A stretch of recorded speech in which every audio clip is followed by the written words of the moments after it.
नमस्कार, मी DT आंबेगावे. आपण पाहत आहात सत्य पोलीस टाइम्स.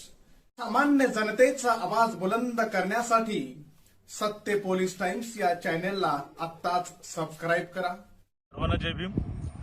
आज आम्ही बारामती तालुक्यामध्ये आहोत आणि ज्या ठिकाणी अजितदादा पवार यांचा अपघाती मृत्यू झाला असं सांगितलं जात होतं, त्या अपघाताने हा जो विमान आहे हा रनवे बाजूला आहे आणि इथे आल्यानंतर इथून दिसतं तिथे त्याचा विमान पडलं होतं आणि याच ठिकाणी त्याचा दोघांचाही मृत्यू झाला आणि त्याच्यासोबत अजून 4 लोकांचा म्हणजे एकूण 5 लोकांचा झाला. त्या बाजूला ॲम्ब्युलन्स आहे.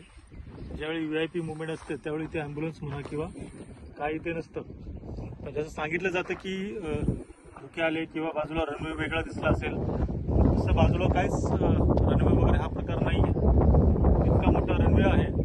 प्रत्येकाने या ठिकाणी येऊन पाहिलं पाहिजे, तर त्यांना कळेल की ज्या टीव्हीच्या बातम्या सांगितलं जात आहे रनवेच्या बाबतीमध्ये किंवा दुसरा रनवे दिसत होता, ती बातमी चुकीची आहे. इथं आल्यानंतर प्रत्यक्ष तुम्हाला कळेल की इलेक्ट्रॉनिक मीडिया कसं चुकीच्या बातम्या लावतात. तिथं फक्त एकच रनवे आहे, तो इतका मोठा आहे आणि कुठलाही प्लेन आलं तर तो सरळ इथे उतरू शकतो.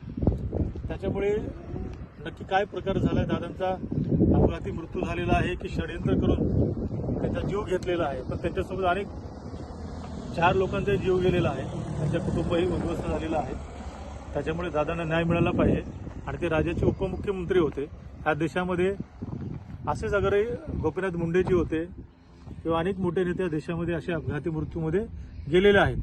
त्यांची आजपर्यंत चौकशी चालू आहे. चौकशीचा अहवाल जगासमोर आलेला नाही.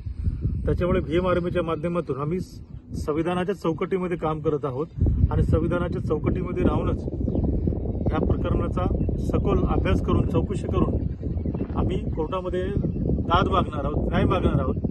त्याच्यामुळे भीम आर्मी ही सामाजिक संघटना असून एक अभ्यासू संघटना आहे आणि आपल्या राज्याच्या मुख्यमंत्र्यांसोबत काय घडलं, जसं रोहित पवार जे आज लढत आहेत, अभ्यासू मुद्दे मांडत आहेत, आमचा त्यांना पाठिंबा आहे. जो ह्या अपघाती